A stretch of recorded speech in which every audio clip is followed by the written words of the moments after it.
बात उस वक्त की है जब गौतम बुद्ध ने अपना प्रथम उपदेश उत्तर प्रदेश के बनारस शहर के पास सारनाथ गांव में 5 ब्राह्मण शिष्य को उपदेश दे रहे थे।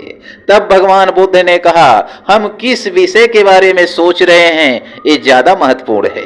यदि हमारी सोच सही दिशा में है, हमारी सोच सही विषय के लिए है, तो हमारी सोच ही हमें हमारी मंजिल तक पहुंचाने के लिए रास्ता खुद ब खुद तैयार करेगी।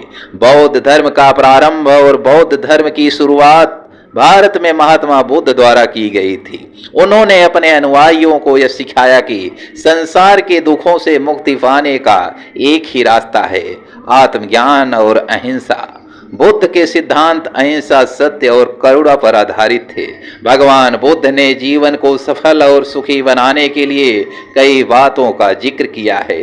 तथागत बुद्ध ने ऐसे 10 जगहों के बारे में बताया है जहां हमें हमेशा खामोश रहना चाहिए। बुद्ध कहते हैं कि इन स्थानों पर चुप बैठने वाला व्यक्ति जीवन भर सुखी रहता है। साथ ही अगर इन 10 स्थानों पर व्यक्ति अगर गलती से भी हस्तक्षेप कर दिया तो आगे चलकर वह बहुत बड़ी मुसीबत में फंस सकता है। तो चलिए जानते हैं वो कौन से 10 जगह हैं जहां हमें हमेशा चुप रहना चाहिए।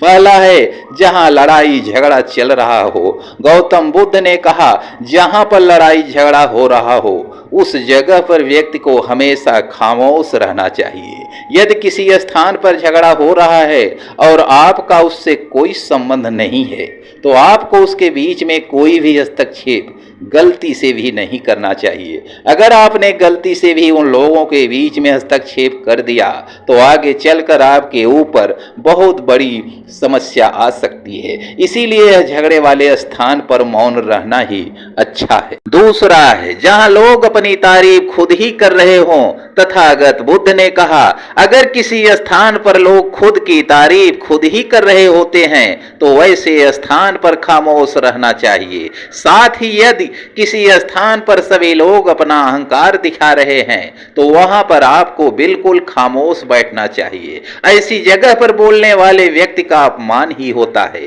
इसके अलावा वे लोग आपको नीचा दिखाने की भी कोशिश करेंगे। इसलिए एक बुद्धिमान व्यक्ति को ऐसे स्थान पर हमेशा चुप ही रहना चाहिए। तीसरा है जब कोई किसी और की बुराई कर रहा हो। जब कोई आदमी आपके सामने किसी तीसरे आदमी की बुराई कर रहा हो तो उस समय आपको बस चुप रहकर सुनना चाहिए और अपनी राय व्यक्त नहीं करना चाहिए, क्योंकि जो आज आपके सामने किसी तीसरे की बुराई कर रहा है वह कल किसी और के सामने आपकी बुराई भी कर सकता है। यदि आपने कुछ कहा तो इसीलिए बेहतर यही होगा कि आप ऐसे स्थान पर रुके ही ना जहां किसी की बुराई की जा रही हो। चौथा है जब आपके पास अधूरी जानकारी हो।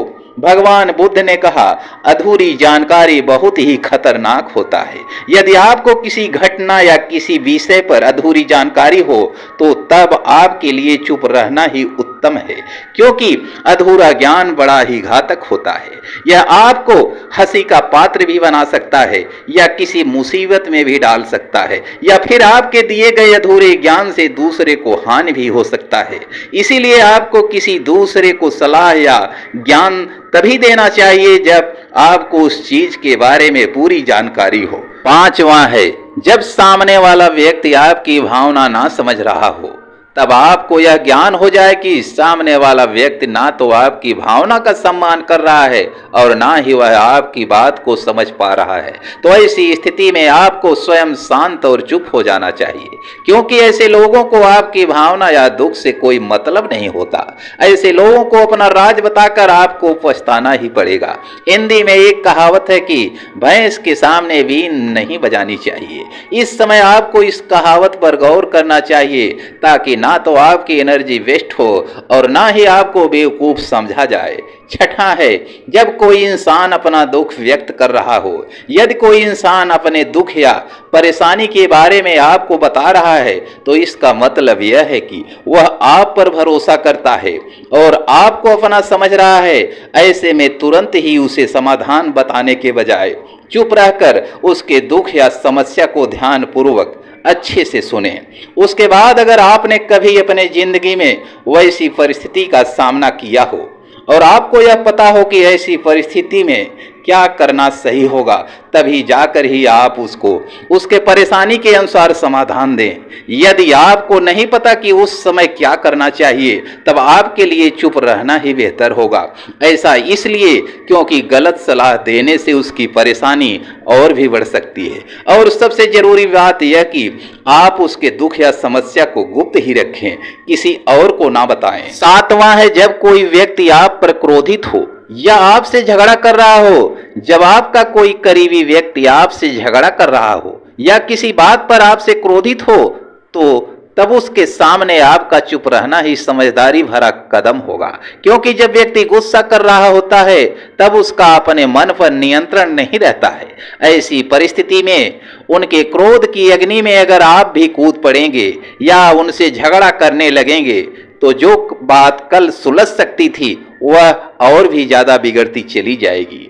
उस समय सब सहकर अगर आप चुप रहेंगे, तो वह खुद ही खुद मन ही मन यह सोचकर पछताने लगेगा कि उन्होंने आपके साथ गलत किया, और वह शर्मिंदा होकर खुद ही आपके पास चल कर आएगा और आपसे माफी मांगेगा। क्रोधी व्यक्ति के साथ बहस करना आग में घी डालने जैसा ही होता है। इससे उसके क्रोध की आग और भड़केगी और आपको ही उसका खामियाजा भुगतना पड़ेगा।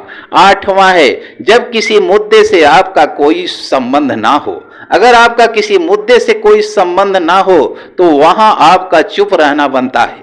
बिना किसी वजह अगर आप दूसरे के मुद्दों पर बोलेंगे, तो यह आपके लिए अनिष्टकारी रहेगा। इससे केवल और केवल आपका ही नुकसान होगा। आप तब तक चुप रहें जब तक आपको उस मुद्दे को लेकर कुछ पूछा ना जाए। इसके अलावा अगर आपको उस मुद्दे के बारे में कोई स्पष्ट जानकारी नहीं है, तो तब भी आप चुप रहें। बेवजह दूसरों के मुद्दों पर दखल देने से आपका भारी बेइज्जती हो सकता है। नौवां है, जब आप बिना चिल्लाए बात ना कर पाते हों, जब हम बिना शोर शराबे के अपने विचारों को संवेदनशीलता से व्यक्त करते हैं, तो सामने वाला व्यक्ति हमारी बातों को सुनता है और हमारी भावनाओं को भी समझता है। लेकिन ऊंची आवाज में बात करना सामने वाले के मन में गलत असर डालता है। चिल्लाकर बात करने से सामने वाले को हमारी बातें अप्रासंगिक लगने लगती है और उसे लगता है कि हम अपनी बातों को जबरदस्ती मनवाने की कोशिश कर रहे हैं। यही अनचाहे नतीजों का कारण बनती है। इसीलिए हमें कभी चिल्लाकर या ऊंची आवाज में बात नहीं करनी चाहिए। अगर आप बिना चिल्लाए कोई बात नहीं कर सकते, तो वहां चुप रहने में ही भलाई है। किसी पर चिल्लाने से आपके व्यवहार के बारे में पता चलता है और लोग आपसे दूर भागने लगते हैं। 10वां है, किसी के बारे में ना बोलें। तथागत बुद्ध के अनुसार जो अपने मुख को बंद रखता है और बुद्धि से काम करता है, वही इंसान समझदार होता है। बिना जरूरत के बोलना, बेवजह ही किसी के बारे में बोलना या किसी के बीच में बोलना, यह गलत है। कभी कभी हमारे लिए बुद्धिमानी इसी में होती है कि हम अपना मुंह गलत जगह न खोलें और चुप रहें। मुख हमेशा सही जगह और सही अवसर देखकर ही खोलना चाहिए। दोस्तों, किसी के बोलने का तरीका उसके व्यक्तित्व के बारे में बहुत कुछ बताता है। आप तेज, कम, धीरे या ज्यादा किस तरह बोल रहे हैं, क्या बोल रहे हैं, कहाँ बोल रहे हैं, ये आपका करियर और लाइफ दोनों के लिए बहुत मायने रखता है। ये भी सच है कि हमें अपनी बात को सही तरीके रखना आना चाहिए, लेकिन इन 10 हालातों में चुप रहने में ही भलाई है। उम्मीद है कि आपको हमारी वीडियो पसंद आई होगी। आपसे अगली बार फिर मुलाकात होगी अगले वीडियो के साथ। तब तक के लिए धन्यवाद। नमो बुद्धा।